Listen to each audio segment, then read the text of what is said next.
Oh, yo, you already know who it is. You already know what it do. I got the pink umbrella today. Look at this beautiful traffic. It is all gorgeous. Yeah, uh-huh. Oh, yeah. Commrades is absolutely beautiful. Look at that. Wow. Wow. Beautiful. Beautiful. Wow. Uh-huh. Yep. Yep, indeed. You already know who it is. You already know what it do. What it do. We got the short shorts on today. These crappy, I don't know, shoes. But anyways, you already know it's your boy. My rash is getting a little bit better. Or allergies, whatever. It's incredibly painful. Ow. So ow. Anyways. You already know who it is, what it does. I watched Commrades, almost a love story, 1996, and that joint was good. It was a bit slow, a bit dated in areas, but overall, I was watching this movie and I was like, It was very, it's not silly. It's very like Romeo and Juliety, but it's stinking stellar. So great. This movie was so great. And I like when it rains too, because there's no one at the park. I get it all to myself. Obviously there's people, but when it dries up, people start showing up.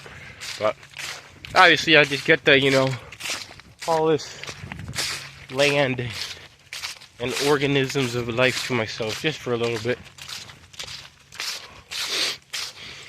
Smell the oxygen. Look at the scenery and all that jazz. Anyways, Comrades, so I'm trying to do like a course or just like a series of international movies, because the new Hunger Games, The Ballad of the Songbirds, doesn't come out till November 17th. The Marvels, I think, comes out soon, or oh shoot, my phone. Oh. The Marvels comes out soon, or is about to come out, whatever, I'm not sure. But it's very good. The Marvel's gonna hit, it's gonna be a slam jammer. And then, besides the Marvels, thinking, the new Hunger Games movie. Five Nights at Freddy's is probably going to be really good, and I can watch it on Peacock right now because it's on the TV, on the streaming platform. But I don't like horror movies, so it's just not the place. And I wouldn't give it its due diligence, you know what I'm saying? And you gotta do that. I think there's a wedding here, but seriously, there's like no one here. But I need to get a drink, but I also need to pee. So I'm gonna have to turn around and go pee first before I get a drink, because I think there's only one porta potty around right now. Oh man, and I accidentally polluted and dropped the water bottle. I hope it's on the pathway on the way back so I can pick it up and not litter and discard it properly. If someone doesn't throw it out for me already. But I gotta head back, even though it says road closed. But anyways, this movie was great. I have to look up the actor. The directing was okay, but oh man, what a great work was done to this movie's just so fun. It's just so it's kind of weird that it came out in 1996 because it feels like a movie that's like 2004 vibe, but it does a good job. There's an actor I want to see in here. Both actors did good, but one actor was a clear standout that they should have been like a stinking top tier actor. Like to me, it was looking like she was a B+ to A-lister, or at least A-ler. The way she performed, and it's basically this love story of these two characters, who basically, it's what La La Land wish it delivered and was this good. I started watching La La Land, and man, I felt like asleep. I don't know if it's Jake Gyllenhaal or Ryan Gosling. Pretty sure it's Jake Gyllenhaal, and then what's her face? It doesn't even matter. La La Land was boring. I know it got all the awards and things like that because it was kind of different, but La La Land was not extraordinary. It's not like a Whiplash. A Whiplash is an A++ movie. Okay, I didn't watch Foxcatcher yet, but I'm just saying, if you're gonna be that style of movie, it just should have been better. It should have been more interesting. But movies are for everyone, and somebody enjoyed it, so it hats off to the people who enjoyed it. But I didn't think it was that good. I didn't think it was as interesting as it could have been. And I don't know, maybe the pacing, I'm not sure. But let me look up the love story. I'm not crying intentionally. It's just that my face is very dry, and it's reacting to the wind, so I don't have like wherewithal to like stop it. But Comrades, almost a love story.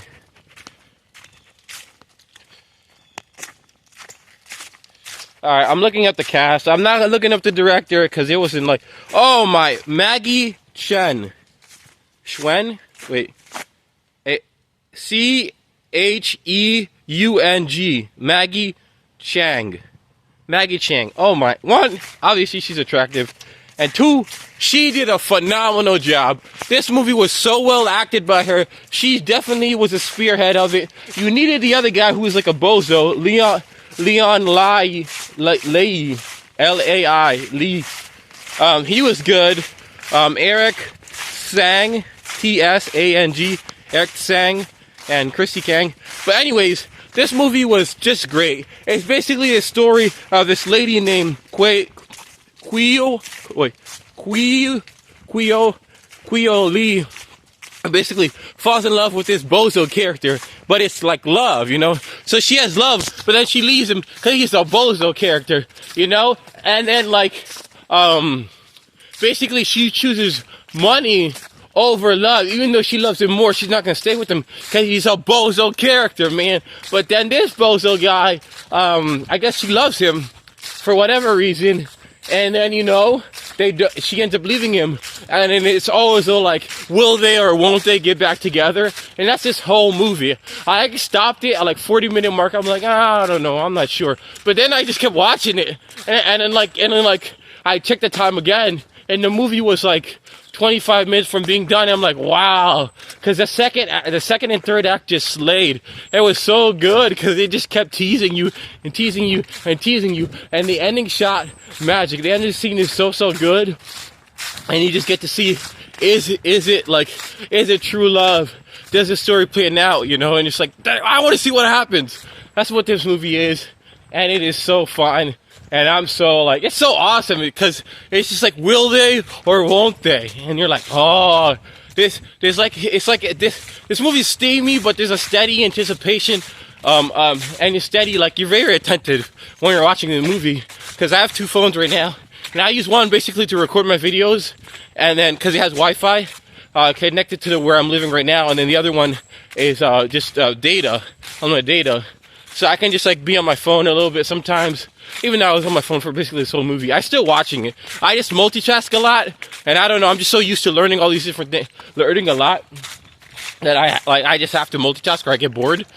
But I still really watch this movie like intently, at least for the first like half. But either way, I still watched the movie and enjoyed it, and I would watch it without my phone. It's just like I watch so many movies. Like, I can watch the movie fully and then not, like, you know, always be watching it directly. And when I go to theater, I watch it, obviously, without my phone or nothing like that. So, and I love movies, so, like, you know, it's all very simple and easy for me. But anyways, I just have to shout at this movie. But this movie, overall, my rating would be, like, obviously, it's good or bad. This movie's good. But I would give it, like, one of the, my special ratings, which is Premium Rush. 3 times, then never again. This is a movie you'll watch 3 different times, but then after that, you never want to watch it again. And it's not necessarily that you won't watch it again, because I will watch Premium Rush one day. It's just that type of vibe, you know? It's like 3 times and never again. Like, it's good, and, you know? I'd rather watch something else, but you'll still watch it again in the future. It's not like a strict rule 3 times, like Man on a Ledge, really good movie, 3 times and never again. Thinking Premium Rush is a really good movie. That's just like a bicycle movie with Jason Gordon-Levitt, but it's not like, oh wow, you know, it's not a lister, it's not on a list. It's just fun, you know. And I think a movie I watched recently, I forgot what it was, but that movie, with Deadpool and Samuel Jackson and Uma Thurman. Oh, The Kill Room is probably a 3 times and never again. But actually, I watched The Kill Room more than once. Okay, it's a fun movie. But anyways, Comrades, almost a love story. A fun, good movie you should definitely watch at least once, I feel like. And it's, it's enjoyable. It is a bit dated. The music's kind of slow pacing. I didn't watch it in English, or I didn't watch it in English or subtitles. I watched it raw in Chinese, and it was still very easy to understand. You don't always need to know what, like, if a movie's good, you don't need to know what they're saying. You could just tell, you know? So I watched it, and I could tell what was going on, and I tell it was a really good movie. Shout out that amazing actress. And yeah, if she didn't have a career, she deserved one. I like this, a lot of aspects in this movie, how they change scenery. And right off the jump, you could tell this movie was bomb. And it stayed that way almost throughout the entire film. There's maybe like midway through the movie, there's a little like slow part, but overall, this movie was very enjoyable and very fun.